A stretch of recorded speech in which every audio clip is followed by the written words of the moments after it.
ലൈഫിൽ അപ്രതീക്ഷിതമായി കിട്ടുന്ന ചില കാര്യങ്ങളാണ് നമ്മളെ വീണ്ടും ജീവിക്കാൻ വേണ്ടി പ്രേരിപ്പിക്കുന്നത് അല്ലേ? അങ്ങനെ എൻ്റെ ലൈഫിൽ അപ്രതീക്ഷിതമായിട്ട് കിട്ടിയ ഒരു യാത്രയെക്കുറിച്ചാണ് ഇന്ന് ഞാൻ കുറച്ച് കാര്യങ്ങൾ നിങ്ങളുടെ അടുത്ത് ഷെയർ ചെയ്യാൻ ആഗ്രഹിക്കുന്നത്. ഇതെൻ്റെ അനിയത്തിയും ആപ്പൻ്റെ ഭാര്യയും അനിയത്തിയുടെ മോളും ഒക്കെയാണ്. ഞങ്ങൾ പിഷാരിക്കാവ് ഈ യാത്രയിൽ ഞാൻ പങ്കെടുക്കണമെന്ന് വിചാരിച്ചതൊന്നുമല്ല. തലേന്ന് പെട്ടെന്ന് ഒരു അവസരം കിട്ടിയതുകൊണ്ട് ചാടി പുറപ്പെട്ടതാണ്. ഇവിടെ വരാനുണ്ടായിരുന്ന ഏതോ ഒരു ഫാമിലിക്ക് അവരുടെ കുറച്ച് ബുദ്ധിമുട്ടുകൾ കാരണം വരാൻ പറ്റിയില്ല. അങ്ങനെ സീറ്റ് ഒഴിവുണ്ടായി. അവർ എസ് ബി ടൂർസിൻ്റെ ടൂർ കോർഡിനേറ്റർ എൻ്റെ അച്ഛൻ ബാലൻ ആയതുകൊണ്ട് മാത്രമാണ് എനിക്ക് ഇങ്ങനെ ഒരു അവസരം കിട്ടിയിരിക്കുന്നത്. ഇതിന് മുന്നേയും കുറേ അവസരങ്ങൾ കിട്ടിയിട്ടുണ്ട്, പക്ഷേ എനിക്ക് പോകാനായിട്ട് പറ്റിയിട്ടില്ല. അങ്ങനെ പിഷാരിക്കാവിലൊക്കെ കയറിയതിന് ശേഷം ഞങ്ങളെല്ലാം ഇഡലിയും ചായയും കഴിക്കാനായിട്ട് തുടങ്ങി. അനിയത്തി, മാമി, പിന്നെ അറിയാത്ത കുറേ ആളുകൾ, എല്ലാവരും ഉള്ള സ്ഥലത്ത് ഉള്ള സൗകര്യത്തിൽ ഇരുന്നുകൊണ്ടും നിന്നുകൊണ്ടും ഒക്കെ ചായ കുടിച്ചുകൊണ്ടിരിക്കുകയാണ്. ഇടയ്ക്ക് ഒരു സ്ഥലം കിട്ടിയപ്പോൾ ഞങ്ങൾ അവിടേക്ക് പോയി. പിന്നെ എല്ലാം കഴിഞ്ഞ് ഞാനും എൻ്റെ ആപ്പൻ്റെ ഭാര്യയും കൂടെ വെറുതെ ഒരു നടത്തത്തിന് ഇറങ്ങിയതാണ്. പോയി പിന്നെയും എല്ലാവരും വണ്ടിയിലേക്ക് തിരിച്ചു കയറി സ്വയം പരിചയപ്പെടുത്താൻ തുടങ്ങി. ഈ പരിചയപ്പെടുത്തുന്ന ആൾ എൻ്റെ മാമനാണ്. അദ്ദേഹത്തിന് വൈഫും ഒരു മോളുമാണുള്ളത്. അവർ രണ്ടാളും പുറകിലെ സീറ്റിലുണ്ട്. ഇപ്പോൾ എല്ലാവരും ഇങ്ങനെ ഓരോരോ ആൾക്കാരായി വന്ന് സ്വയം പരിചയപ്പെടുത്തിക്കൊണ്ടിരിക്കുകയാണ്. ഈ കുഞ്ഞിനെ സ്വയം പരിചയപ്പെടുത്താനായിട്ട് സഹായിക്കുന്ന വ്യക്തിയാണ് ടീം കോർഡിനേറ്റർ, അതായത് tour coordinator Balan, my father. അവൻ എന്തൊക്കെയോ കുസൃതികൾ പറഞ്ഞുകൊണ്ടിരിക്കുന്നുണ്ട്. ഇത് എൻ്റെ ആപ്പൻ്റെ വൈഫാണ്. പിന്നെയും ദൂരെ കാഴ്ചയിലേക്ക് നോക്കി ഇങ്ങനെ വെറുതെ പാട്ടും കേട്ട് വണ്ടിയിലിരിക്കാൻ നല്ല രസമായിരുന്നു.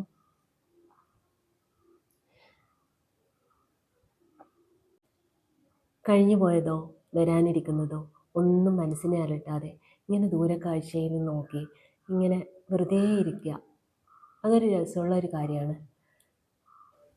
ഒരുപാട് പ്രാരാബ്ദങ്ങൾക്കും വിഷമതകൾക്കും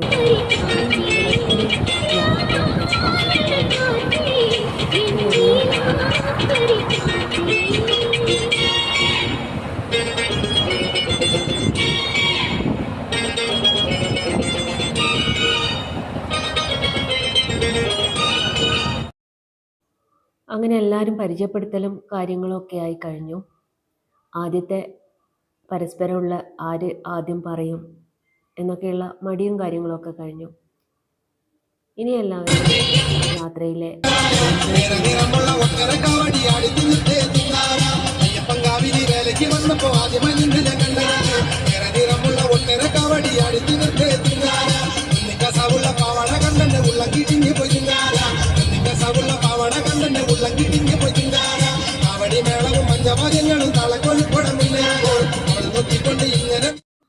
അങ്ങനെ ഉച്ചനേരമായപ്പോൾ ഏപ്രിലിൻ്റെതായ കടുത്ത ചൂടുണ്ടെങ്കിലും ഒരു തണലുള്ള സ്ഥലത്ത് നോക്കി ബസ് നിർത്തി.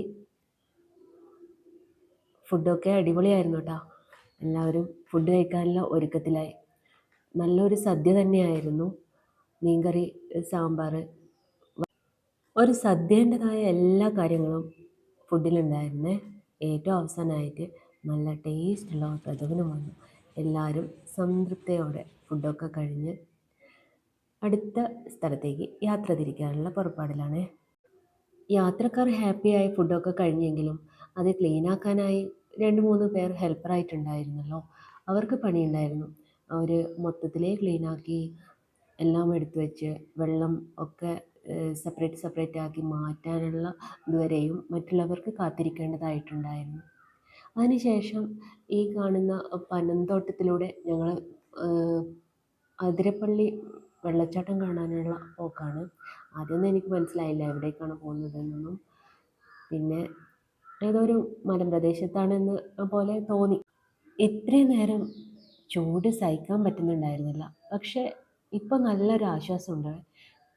ഈ കാണുന്ന സമയം വൈകുന്നേരം 4 മണിയോടടുത്തു. ഞങ്ങൾ ഇപ്പോൾ പനന്തോട്ടത്തിലൂടെയും കാട്ടുവഴികളിലൂടെയും ഒക്കെ ആയതുകൊണ്ട് തന്നെ മനസ്സിനും ശരീരത്തിനും നല്ല തണുപ്പ് അനുഭവപ്പെടാൻ തുടങ്ങിയിട്ടുണ്ടായിരുന്നു. നല്ല പ്രകൃതിയുമായിരുന്നു. ഇവരൊക്കെ ഞങ്ങളുടെ കൂടെ വന്ന ആൾക്കാരാണ്. എല്ലാവരും അവരവരുടെ കൂട്ടിനെയും തേടി ഒരു സന്തോഷത്തോടെയുള്ള നിമിഷങ്ങൾ ആസ്വദിക്കാൻ വേണ്ടിയിട്ടുള്ള ഒരു യാത്ര എന്ന് പറയാം.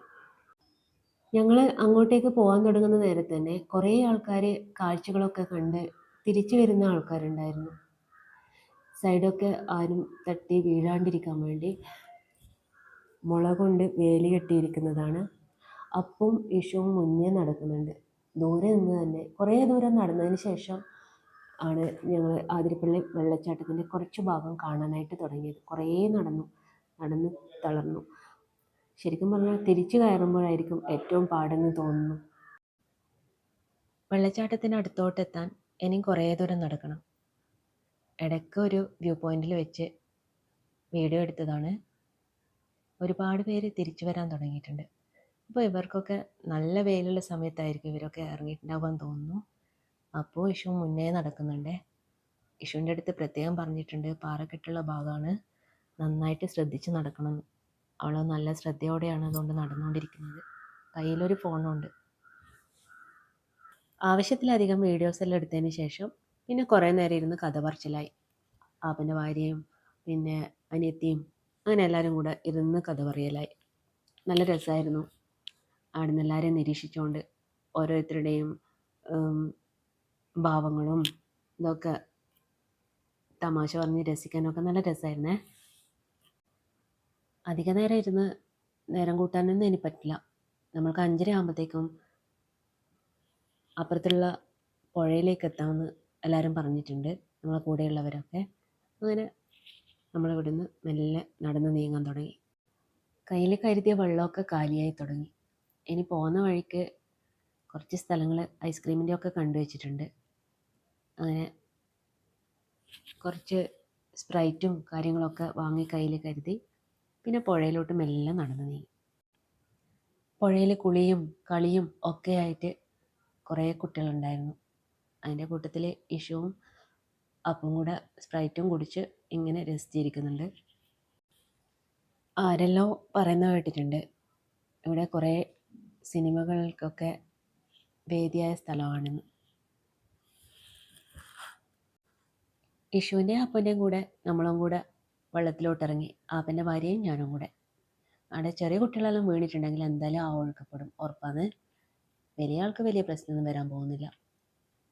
നമ്മളവിടെ മുഖമൊക്കെ ഒന്ന് കഴുകി ഒന്ന് ഫ്രഷായ പോലെ തോന്നി. പിന്നെ അപ്പുണ്ട് മുന്നിൽ ക്യാമറയും പിടിച്ച് നമ്മളെയും അതിലോട്ടാക്കിയിട്ട് നിൽക്കുന്നു. ഇവിടെ വാങ്ങി വെച്ച സ്പ്രൈറ്റും കാലിയായി. ഇവിടെയുള്ള കടകളൊക്കെ 6 മണിയാകുന്ന സമയത്ത് തന്നെ അടച്ചു. അങ്ങനെ എല്ലാം കഴിഞ്ഞ് ഞങ്ങളുടെ ബസ്സും കാത്ത് ഇരിക്കുന്ന സമയത്ത് തന്നെ കറക്റ്റായിട്ട് ബസ്സും എത്തി. അപ്പോൾ എല്ലാവരും കൂടെ ബസ്സിലോട്ട് കയറാനുള്ള ഒരുക്കത്തിലാണ്. അങ്ങനെ അതിരപ്പള്ളി അപ്രതീക്ഷിതമായിട്ടൊരു യാത്ര കിട്ടി, ആസ്വദിച്ചു. ഇനി ഞങ്ങളെല്ലാം കൂടെ റൂമിലോട്ട് പോവുകയാണേ. റൂമിലോട്ടല്ല, അതിന് മുന്നേ ഫുഡ് കഴിക്കണം. അങ്ങനെ കുറച്ച് ദൂരം കഴിഞ്ഞപ്പോൾ ഒരു ഗ്രൗണ്ട് പോലെയുള്ള സ്ഥലത്തെത്തി. അവിടെ ചെറിയ രീതിയിൽ വെളിച്ചമുണ്ടായിരുന്നു. ആ സ്ഥലത്ത് നിന്ന് നമ്മൾ ഇവരുണ്ടാക്കിയ ചപ്പാത്തിയും ചിക്കൻ കറിയും കൂടി കഴിച്ചു. നല്ല ടേസ്റ്റായിരുന്നു.